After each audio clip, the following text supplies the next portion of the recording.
ഇനി ഞാൻ നേരത്തെ പറഞ്ഞ വാർത്തയിലേക്ക്. കോട്ടയം തിരുവാതുക്കൽ ഇരട്ട കൊലപാതകത്തിൽ പ്രതി അമിത് ഉറാങ് ലക്ഷ്യമിട്ടത് വിജയകുമാറിനെ മാത്രം. ശബ്ദം കേട്ട് ഭാര്യ എഴുന്നേറ്റ് വന്നതുകൊണ്ട് മാത്രമാണ് ഭാര്യ മീരിയെ കൂടി കൊലപ്പെടുത്തേണ്ടി വന്നത് എന്നാണ് ഈ പ്രതിയുടെ മൊഴി. വിവരങ്ങളുമായി നമുക്കൊപ്പം ടോബി ജോൺസൺ ചേരുന്നു. ടോബി, ഈ പ്രതിയുടെ ബോഡി ലാംഗ്വേജ് കണ്ടിട്ട് അയാൾക്ക് യാതൊരു കുറ്റബോധവും ഉള്ളതായി തോന്നുന്നില്ല, പറയൂ. Good morning SKN. അങ്ങനെ ഒരു കുറ്റബോധമുള്ളതായി തോന്നുന്നില്ല തീർച്ചയായിട്ടും. ഒപ്പം തന്നെ ഈ കുറ്റം ചെയ്തത് ആദ്യ മണിക്കൂറിൽ തന്നെ, പിടിയിലായ ആദ്യ മണിക്കൂറിൽ തന്നെ പ്രതി സമ്മതിക്കുക കൂടി ചെയ്തു. അതുകൊണ്ടാണ് പോലീസിന് കൂടുതൽ കാര്യങ്ങൾ പെട്ടെന്ന് നടത്താൻ സാധിച്ചത്. തെളിവെടുപ്പാണെങ്കിലും അത് കൃത്യമായി പെട്ടെന്ന് തന്നെ ഈ പ്രതി തന്നെ കൊണ്ടുപോയി ഈ കാര്യങ്ങളെല്ലാം റിക്കവർ ചെയ്ത് എവിടെയാണ് ഉപേക്ഷിച്ചത് എന്നൊക്കെ കാണിച്ചു കൊടുക്കുകയും ചെയ്തു. ഇപ്പോൾ വരുന്നത് ഏറ്റവും പുതിയ വിവരം എന്ന് പറയുന്നത് ഇതാണ്. ഈ കൊലപാതകം നടത്താൻ ഉദ്ദേശിച്ചിരുന്നത് വിജയകുമാറിനെയായിരുന്നു. കാരണം വിജയകുമാറിനോടായിരുന്നു വലിയ രീതിയിലുള്ള ഒരു വൈരാഗ്യം, ഒരു പക ഈ പ്രതിക്കുണ്ടായിരുന്നത്. അതിനുള്ള ചില കാരണങ്ങൾ കൂടി പോലീസിൽ നിന്ന് നമുക്ക് ലഭിക്കുന്നുണ്ട്. അതിനുള്ള കാരണങ്ങൾ കൂടി പ്രതി ഇതിനോടകം തന്നെ പോലീസിന് മൊഴിയായിട്ട് നൽകിയിട്ടുണ്ട്. അതിൽ ഏറ്റവും പ്രധാനപ്പെട്ട ഒരു കാര്യമായിരുന്നു ഒരു ഫോൺ നഷ്ടപ്പെട്ടതുമായി ബന്ധപ്പെട്ടുണ്ടായ കേസ്. അതായത് ഈ വിജയകുമാറിന്റെ ഫോൺ കാണാതെ പോയിരുന്നു.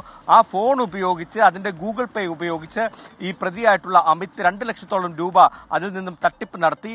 അതുമായി ബന്ധപ്പെട്ടൊരു കേസ് വിജയകുമാർ നൽകിയിരുന്നു. ആ കേസിൽ ഈ പ്രതിയെ അറസ്റ്റിലായി ജയിലിൽ പോകുന്നു, റിമാൻഡിൽ പോകുന്നു. അതിനുശേഷം ഈ പ്രതിയെ പുറത്തിറക്കാൻ ആരും തന്നെ ഇല്ലായിരുന്നു. അതേ സമയത്ത് തന്നെയാണ് ഭാര്യ എന്ന് പറയുന്ന ഇയാളോടൊപ്പം ഉണ്ടായിരുന്ന ഒരു സ്ത്രീ ഗർഭിണിയാകുന്നുണ്ട്. ആ ഗർഭിണിയായ ഭാര്യ തിരിച്ച് നാട്ടിലേക്ക് പോകുന്നു. ഒപ്പം തന്നെ അബോർഷൻ സംഭവിക്കും, ഈ ഭാര്യയ്ക്ക് അബോർഷൻ സംഭവിക്കുന്ന ഒരു സാഹചര്യവും ഉണ്ടായി. അപ്പോൾ ആ അവസ്ഥയിലുള്ള ഭാര്യയെ കാണാൻ പോകാൻ സാധിക്കാത്തതിന്റെ ഒരു അമർഷം ഈ പ്രതിയിലുണ്ടായിരുന്നു. കാരണം ആരും തന്നെ ജാമ്യത്തിലിറക്കാൻ പുറത്തില്ലായിരുന്നു. അങ്ങനെ 5 മാസത്തോളം ഈ റിമാൻഡിൽ കഴിയേണ്ടി വന്നു. അതിനിടയിലാണ് ജയിലിൽ വെച്ച് പരിചയപ്പെട്ട ഒരാൾ വഴി ഈ ജാമ്യത്തിൽ ഇറങ്ങാനുള്ള ഒരു നീക്കം നടത്തുന്നത്. അങ്ങനെ ജാമ്യം ലഭിച്ച് പുറത്തിറങ്ങുന്നു. അതിനുശേഷം ഈ പൈസ തന്ന് തിരിച്ച് ഈ പണം, ഈ 2 ലക്ഷം രൂപ തിരിച്ചു തരാം, ഈ കേസിൽ നിന്ന് തന്നെ ഒഴിവാക്കണമെന്ന് വിജയകുമാറിനോട് ഈ പ്രതി ആവശ്യപ്പെട്ടിരുന്നു. പക്ഷേ അത് കേസായി തന്നെ പോകട്ടെ എന്നൊരു നിലപാടായിരുന്നു വിജയകുമാർ സ്വീകരിച്ചപ്പോൾ അതിലുണ്ടായ ഒരു വൈരാഗ്യമാണ് ഈ കൊലപാതകത്തിലേക്ക് നയിച്ചത്.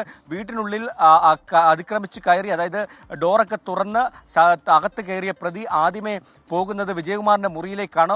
ഉറങ്ങിക്കിടന്ന വിജയകുമാറിനെ കോടാലി കൊണ്ട് തലക്കടിച്ച് കൊലപ്പെടുത്തുകയായിരുന്നു. ഈ ശബ്ദം കേട്ട് തൊട്ടടുത്ത മുറിയിൽ ഉണ്ടായിരുന്ന ഭാര്യ എഴുന്നേറ്റ് എന്താണ്, പൂച്ചവല്ലമാണോ എന്ന് ചോദിക്കുന്ന ഒരു സാഹചര്യമുണ്ടായി. അപ്പോൾ ആ മുറിയുടെ അടുത്തേക്ക് ചെന്ന് പതുങ്ങി നിന്ന് ഇവർ എഴുന്നേറ്റ് വരുന്ന സമയത്ത്, മീര എന്ന് പറയുന്ന ഭാര്യ എഴുന്നേറ്റ് വരുന്ന സമയത്ത് ഈ പ്രതിയായിട്ടുള്ള അമിത് അവരുടെയും തലക്കടിച്ച് കൊലപ്പെടുത്തുകയായിരുന്നു എന്നാണ് പോലീസ് കണ്ടെത്തിയിരിക്കുന്നത്. അങ്ങനെ ഒരു മൊഴിയാണ് ഈ പ്രതി നൽകിയിരിക്കുന്നത് എന്നാണ് പറഞ്ഞിരിക്കുന്നത്. എന്തായാലും അതിക്രൂരമായിട്ടുള്ള ഒരു കൊലപാതകം, വൈരാഗ്യത്തിന്റെ പേരിൽ ഒരു വ്യക്തിയെ കൊല്ലുന്നു. അതിന്റെ ശബ്ദം കേട്ട് എഴുന്നേറ്റ ആ വിജയകുമാർ എന്ന് പറയുന്ന ആ വ്യവസായിയുടെ ഭാര്യയെ കൂടി ഈ തെളിവ് നശിപ്പിക്കുന്നതിന്റെ ഭാഗമായി, അല്ലെങ്കിൽ ഈ കൊലപാതകം പുറത്തറിയാതിരിക്കാൻ ആ ഭാര്യയെ കൂടി ക്രൂരമായി കൊല്ലുന്ന ഒരു കാഴ്ചയാണ്, ഒരു സംഭവമാണ് ഈ കോട്ടയത്ത് നടന്നത്. എന്തായാലും പ്രതിയുമായി ഇന്നും തെളിവെടുപ്പ് ഉണ്ടാകുമെന്നുള്ള സൂചനയുണ്ട്. അതോടൊപ്പം തന്നെ ഇന്ന് 3 മണിക്ക് മുമ്പ് കോടതിയിൽ ഹാജരാക്കി പ്രതിയെ റിമാൻഡ് ചെയ്യും. തുടർന്ന് കൂടുതൽ ചോദ്യം ചെയ്യുന്നതിന് വേണ്ടി കസ്റ്റഡിയിൽ വാങ്ങുമെന്നാണ് പോലീസിൽ നിന്ന് നമുക്കിപ്പോൾ അറിയാൻ കഴിയുന്നത്. SKN.